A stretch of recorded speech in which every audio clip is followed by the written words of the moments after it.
जय गुरु जी संगत जी गुरु जी की डिवाइन कॉल सत्संग प्लेटफॉर्म में आप सभी गुरु परिवार का हार्दिक स्वागत है। शुक्राना गुरु जी महाराज का कि उन्होंने ये सेवा मुझे बख्शी कि मैं आप सभी गुरु परिवार के समीप आके गुरु जी के कल्याण महिमा अनुभव का वर्णन कर पा रही हूँ। अनंतम शुक्राना मेरे गुरु जी महाराज का।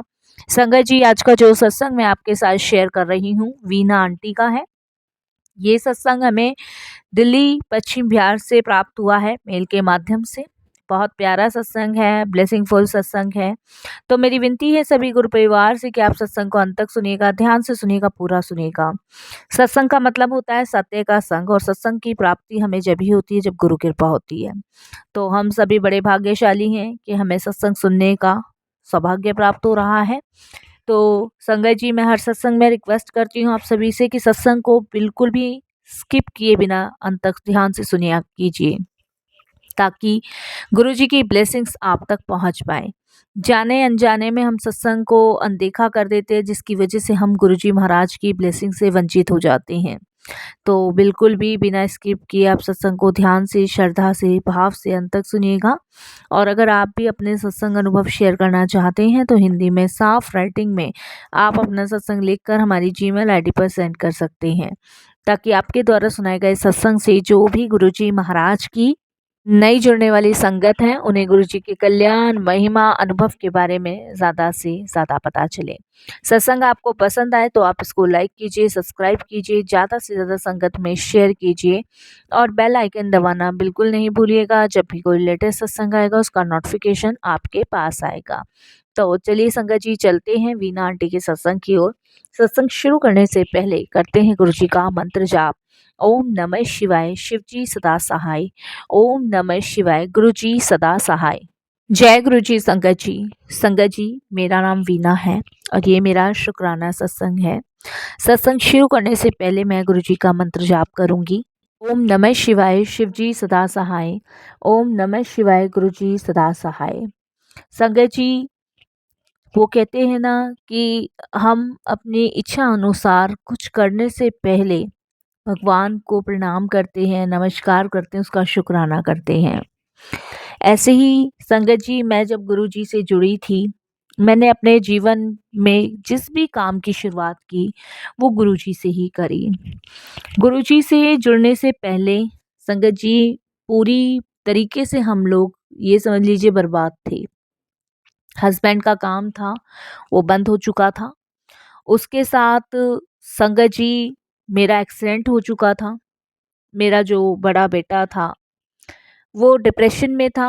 मतलब कहीं से भी घर में कोई सुख नहीं, शांति नहीं, सब जिंदगी अस्त व्यस्त थी। मेरे हस्बैंड और मेरे बीच में भी बहुत अनबन थी। ना वो मुझे टाइम देते थे, ना मैं उन्हें टाइम देती थी, जिसके कारण हम दोनों के जो रिश्ते थे वो इतने दूर हो गए कि शायद पास होके भी हम दोनों एक दूसरे के बिल्कुल भी करीब नहीं थे। मेरे हस्बैंड को घर की जिम्मेदारियों से कोई मतलब नहीं था और मैं संगत जी घर परिवार बच्चे सब देखने थे, घर का भी बाहर का भी। मैं भी जॉब करती थी। संगत जी, मैं एक वर्कर थी, सोशल वर्कर। और मेरा संगत जी जो काम था वो सोशल वर्क से रिलेटिव था। क्योंकि संगत जी जब भी मेरी टीम कहीं जाती थी तो मैं उनके साथ जाया करती थी। ऐसे ही संगत जी घर की भी टेंशन थी, बच्चों की भी टेंशन थी, और ये टेंशन इतनी बढ़ती चली गई कि संगत जी ज़िंदगी बोझ लगने लगी। ऐसा लगता था जैसे कुछ है ही नहीं लाइफ में, सब कुछ ख़त्म है। मैं संगत जी एक दिन किसी मीटिंग के लिए जा रही थी और मेरा एक्सीडेंट हुआ। एक्सीडेंट में संगत जी मेरा पैर टूट गया। मेरे पैर में, दोनों पैरों में संगत जी रॉड डली हुई है। दोनों पैर संगत जी अगर रॉड ना डलती तो कटवाने पड़ते। और उस टाइम संगत जी ये समझ लीजिए मैं अपने आप को बहुत लाचार, बेबस, असहाय महसूस करती थी। क्योंकि बच्चे अपनी ही धुन में थे। बड़े बेटे को डिप्रेशन इतना ज़्यादा था कि वो घर का माहौल देख के परेशान हो चुका था। उसे किसी से बात करने का ना तो समय था, ना टाइम था। वो अपनी डिप्रेशन की दुनिया में जा चुका था। बेटी थी, वो अपनी लाइफ़स्टाइल से उसे फुर्सत नहीं थी, मतलब घर अस्त-व्यस्त हो चुका था। हस्बैंड को कोई फ़र्क नहीं था, अगर मुझे 1 ग्लास पानी भी चाहिए तो मुझे 24 घंटे के लिए एक मेड रखनी पड़ती थी, क्योंकि संगत जी पानी देने वाला भी कोई नहीं था। मैं ईश्वर से यही प्रार्थना करती थी कि कौन से जन्म के पाप मुझे भोगने पड़ रहे हैं, जो मुझे ये सब देखना पड़ रहा है। आज कोई मुझे पानी देने वाला भी नहीं है, कल को कोई मेरी चिता पे आग लगाने वाला भी नहीं होगा। ऐसी दुखी और ऐसी परेशान थी मैं संगत जी, मैं बता नहीं सकती। रोती भी थी तो आँसू छुपा-छुपा के रोती थी, कोई मुझे देख ना ले रोते हुए, क्योंकि वो मेरी कमज़ोरी का फ़ायदा उठाएगा, मेरा मज़ाक उड़ाएगा, मुझसे मेरा दुःख नहीं पूछेगा। इसीलिए संगत जी रोती भी छुप-छुप के थी। फिर संगत जी ज़िंदगी में गुरुजी महाराज मिले और गुरुजी मुझे फ़ेसबुक के माध्यम से मिले। जब जब मैं फ़ेसबुक ओपन करती थी तो उसमें संगत जी गुरुजी के मैसेज आते थे कि तेरा दुःख मैं समझता हूँ, तेरे साथ कोई नहीं है लेकिन तेरे साथ तेरा गुरु है, तू चिंता मत कर, बहुत जल्द तेरे सारे कार्य बनने लगेंगे, तेरे जितने भी दुःख दर्द हैं वो दूर होने लगेंगे। गुरुजी महाराज के जब मैं मैसेज पढ़ती थी तो ऐसा लगता था कि ये शायद मेरे मन की बात जानते हैं। उस समय मैं गुरुजी के बारे में ना तो जानती थी, ना सुना था, ना मिली थी। मैं संगत जी चल फिर भी नहीं सकती थी, दोनों पैर में रॉड थी, परेशान थी, कोई वज़न का काम नहीं, स्कूटी नहीं चला सकती थी, कुछ नहीं। गुरुजी के बारे में मैंने घर पे ही रह के सर्च करना शुरू किया। मैं बेड पे थी बिल्कुल, और जब मैंने गुरुजी के बारे में सर्च करना शुरू किया तो संगत जी बहुत सारी चीज़ें निकल के आई। जो 24 घंटे के लिए मेड रखी हुई थी मैंने, वो मेरे यहाँ से पहले किसी और संगत के यहाँ काम करती थी, वो गुरुजी को जानती थी शायद। तो एक दिन संगत जी मैं गुरुजी का मंत्र जाप सुन रही थी और वो मेरा बिस्तर लगा रही थी। तो वो कहती है कि दीदी ये तो गुरुजी का मंत्र जाप है, छतरपुर वाले गुरुजी का। मैंने कहा तुम जानती हो? तो उन्होंने कहा हाँ, मैं आपके यहाँ काम करने से पहले एक माताजी के यहाँ काम करती थी जो एक्सपायर हो गई थी। वो उनकी फैमिली पूरी गुरुजी को मानती थी। और मैंने उनसे पूछा और उन्होंने मुझे सारा कुछ बताना संगत जी शुरू किया। उस मेड ने मुझे गुरुजी के बारे में जितना बताया ना, उससे कहीं ज़्यादा गुरुजी ने अपने बारे में मुझे बता दिया। संगत जी मैं वेट बस यही कर रही थी कि मैं ठीक हो जाऊं, और मैं मन ही मन अरदास करने लगी इन्हीं गुरुजी से जो फेसबुक में मिले थे कि मुझे ठीक कर दो आप।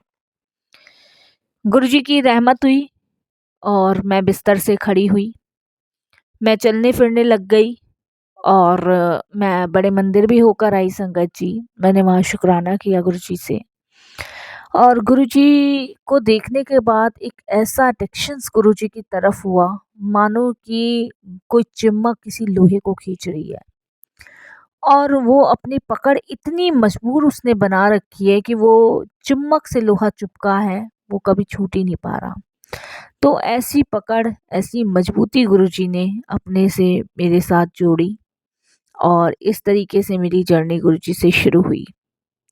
गुरुजी ने मुझे ठीक करना शुरू किया, मैसेज पे मैसेज आते थे, मंत्र जाप करती थी, सत्संग सुनती थी। ऐसे गुरुजी महाराज के साथ मेरी जर्नी स्टार्ट हुई और धीरे-धीरे वो स्ट्रॉन्ग होती गई। गुरुजी ने मुझे पूरी तरीके से संगत जी बेड से उठा दिया था, मेरा कल्याण किया था। मैं वहाँ से लोटा भी ब्लेस करवा के लाई, लोटे का जल प्रसाद भी पीती थी साथ संगत जी, नहाती भी थी। उसके बाद संगत जी मैं एक बार डॉक्टर्स को दिखाने गई तो डॉक्टर्स ने मुझे कहा कि आप इतना ज़्यादा वर्कआउट इतना वगैरह काम ना करें, क्योंकि देखिए रॉड पे अगर फ़र्क पड़ेगा तो ऑपरेशन दोबारा भी हो सकता है। बट मेरे को वापस से अपने काम पे जाना था सोशल वर्कर की लाइन में। तो संगत जी मैंने जाना शुरू किया, और देखिए आज तक गुरुजी ने मुझे सँभाल रखा है, मुझे कुछ नहीं हुआ। डॉक्टरों की डॉक्टरी भी गुरुजी ने जब फ़ेल कर दी, जब गुरुजी का लंगर प्रसाद मेरे मुख में गया। उसके बाद संगत जी मैं गुरुजी से, वो कहते हैं ना एक लालच बढ़ता जाता है इंसान के अंदर, वही लालच मेरे अंदर बढ़ता रहा। मैंने कहा गुरुजी मेरे घर परिवार में सब ठीक करो, गुरुजी अब आपका ही सहारा है, कैसे न कैसे करके मेरी पूरी फैमिली को एकजुट कर दो। मैं मंत्र जाप सुनती थी, सत्संग सुनती थी। जिस दिन मैंने गुरुजी से अरदास लगाई है उसके 1 हफ्ते बाद मेरे हस्बैंड शाम के 4:30 के आसपास का टाइम था, जल्दी आए और मुझे आते ही बोलते हैं कि आज तुम्हारे साथ चाय पीने का मन कर रहा है, 1 कप चाय हो जाए। और उन्होंने मेरी मेड को कहा चाय बनाने के लिए। और संगत जी मैं देखती रह गई। मैं उनसे पूछ बैठी कि आज ऐसा क्या हो गया जो एकदम चाय पीने। तो वो कहते हैं कि कभी-कभी इंसान को अपनी गलती रियलाइज़ कर लेनी चाहिए। अगर हम दोनों ही एक साथ नहीं रहेंगे तो शायद हमारे बच्चों पे क्या असर पड़ेगा। वो संगत जी शादी के 15 साल बाद मेरे साथ एक साथ बैठे थे। संगत जी ये चीज़ मेरा बेटा भी देख रहा था। और जब मैंने अपने हस्बैंड से पूछा कि आज ऐसा क्या हुआ, तब उन्होंने बोला कि हमारी बेटी अब बड़ी हो चुकी है, हमें इसकी शादी करनी चाहिए और जब वो हम दोनों को एक साथ देखेगी तो वो इस रिश्ते के लिए भी मानेगी।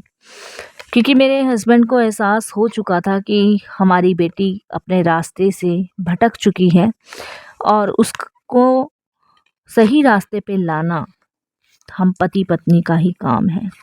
तो ये भी मेरेकल गुरुजी ने ही किया। चाहे किसी भी बहाने मेरे हस्बैंड मुझसे बोलने लगे, मेरे साथ बैठने लगे, चाहे बच्चों के ही नाते, बट ये भी गुरुजी ने किया। उसके बाद संगत जी बेटा डिप्रेशन में था, वो घर का माहौल देखता रहा और वो डिप्रेशन से निकलने लगा। बेटी संगत जी अपने रास्ते से भटक गई थी, उसके लिए भी मैंने अरदास लगाई हुई थी गुरुजी से कि इसको सही रास्ते पे लाओ। जिससे वो शादी करना चाहती थी, जिस लड़के को वो पसंद करती थी, वो संगत जी बहुत बेकार लड़का था, नशा वगैरह की उसे आदत थी। और सबसे बड़ी बात संगत जी कि वो लड़का कुछ कमाता वमाता भी नहीं था। और मुझे डर इसी चीज़ का था कि मेरी बेटी का फ्यूचर क्या होगा। बहुत समझाया मैंने, मेरे हस्बैंड ने नहीं माना। वो लड़का भी नहीं माना, वो लड़की भी नहीं मानी। हम बहुत परेशान थे। हमने उस लड़के के फैमिली से बात करी। उसकी फैमिली तो संगत जी बिल्कुल ही एग्री थी हमारी बेटी से शादी करने के लिए, क्योंकि ऐसी लड़की और ऐसा घर परिवार कहाँ मिलता। क्योंकि मेरी लड़की संगत जी पढ़ भी रही थी और जॉब भी कर रही थी, बट हमें वो रिश्ता नहीं पसंद था संगत जी। क्योंकि अगर लड़के के पास जॉब होती तब भी हम सोचते अब ऐसे अपनी लड़की नहीं दे सकते थे। इस बात पे मेरा मेरे हस्बैंड का झगड़ा हुआ कि सिर्फ हम दोनों के कारण ही हुआ है ऐसा। और संगत जी हमारी बेटी को बड़ी मुश्किल से, जैसे मानिए कि गुरुजी ने खुद आके समझाया हो उसको ड्रीम में, नेक्स्ट डे वो उठी और वो मेरे हस्बैंड को कहती है कि पापा जो रिश्ता आपने देखा था आप उनसे बात कर लो, मैं उन्हीं से शादी करूँगी जहाँ आप शादी तय कर रहे हो, मैं कुलदीप से शादी ही नहीं करूँगी। और संगत जी उसने शादी वो जो अपनी पसंद से करना चाहती थी वो कैंसिल खुद ही कर दी। तो ये भी मेरेकल गुरुजी का ही है। और मैं बड़ी हैरान कि ऐसा कैसे हो गया। तब मेरी बेटी ने बताया कि गुरुजी महाराज उसको ड्रीम में आए थे और गुरुजी ने उसको बताया कि अगर तू इस लड़के से शादी करेगी तो तेरी मृत्यु 3 दिन के अंदर ही हो जाएगी, तू जीवित नहीं रहेगी। और अगर तू इस लड़के से शादी करेगी जो तेरे मम्मी पापा देख रहे हैं तो तेरी उम्र 96 साल तक रहेगी। अब डिसाइड तुझे करना है कि तुझे शादी किससे करनी है। तो संगत जी जब मेरी बेटी ने ये बात बताई तो मैंने गुरुजी का बहुत बहुत शुक्राना किया कि गुरुजी ने उसको ड्रीम में आके ब्लेस किया और एक गलत चीज़ को चुनने से मना किया। गुरुजी तो पारदर्शी है, वो आगे पीछे दोनों साइड का देख सकते हैं। तो ऐसे हैं हमारे गुरुजी। तो हमें बहुत बहुत शुक्राना गुरुजी का करना चाहिए, अनंतम शुक्राना करना चाहिए और गुरुजी से यही अरदास करनी चाहिए कि गुरुजी आप हमारे अंग संग रहना। मेरे घर परिवार को संभालने वाले गुरु ही पा है संगत जी, नहीं तो सोचा नहीं था, कभी नहीं सोचा था कि इन 15 सालों में हम सब एक भी हो पाएंगे। और आज जो भी मेरे घर का माहौल है खुशीनुमा, वो सिर्फ गुरुजी की मेहर है, उनकी कृपा है। नहीं तो संगत जी जहाँ एक बार चीज़ें बिगड़ना शुरू होती है ना, वो कभी नहीं सुधर सकती, कभी नहीं। मैं बहुत सत्संग सुनती हूँ, बहुत संगतों के गुरुजी कल्याण करते हैं, किसी का कैसे कल्याण करते हैं, किसी का कैसे कल्याण करते हैं, और सब पे ही गुरु कृपा है, जब ही उनका कल्याण हो रहा है साथ संगत जी। बस हमें अपने गुरु पे विश्वास करना है, भरोसा करना है। गुरु जी जिस संगत को भी जोड़ते हैं वो कोई ना कोई माध्यम ही होता है। जैसे संगत जी मुझे जोड़ने के लिए गुरु जी महाराज ने फेसबुक भेजा।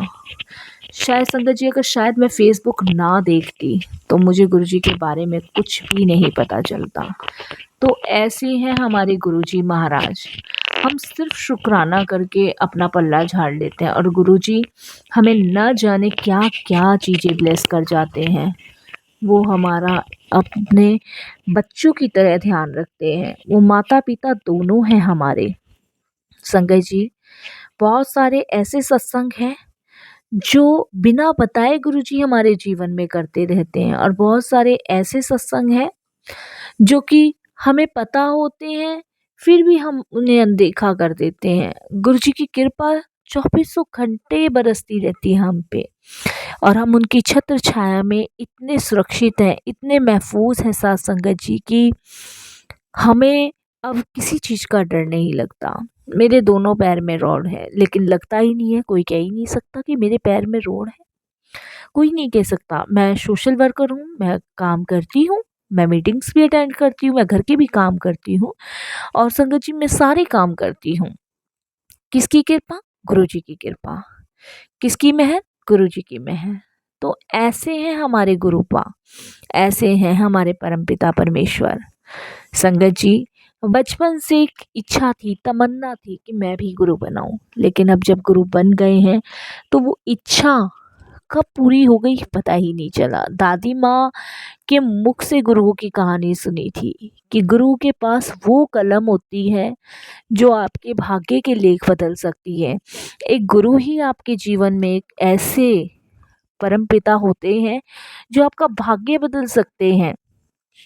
तो ऐसे गुरु मुझे मिले हैं जिन्होंने सच में मेरा भाग्य ही बदल दिया, जिन्होंने सच में साथ संगत जी मुझे मेरा परिवार लौटा दिया। इससे ज़्यादा मुझे कुछ और नहीं चाहिए, ना ही किसी और चीज़ की इच्छा है। बस शुक्राना शुक्राना शुक्राना ही करती हूँ, और यही कहूँगी कि गुरुजी ऐसे ही जोड़े रखिएगा, ऐसे ही चरणों से लगाए रखिएगा, और पूरे परिवार को अपनी शरण में रखिएगा, अपनी संगत के रूप में स्वीकार कीजिएगा। और यही मैं अपने सत्संग को भी विराम दूंगी साथ संगत जी, गुरु जी के मंत्र जाप से। ओम नमः शिवाय, शिव जी सदा सहाय। ओम नमः शिवाय, गुरु जी सदा सहाय। जय जय गुरु जी, धन धन गुरु जी, वाह वाह गुरु जी, शुक्राना गुरु जी, अनंतम अनंतम मेरे गुरु पिता आपका शुक्राना।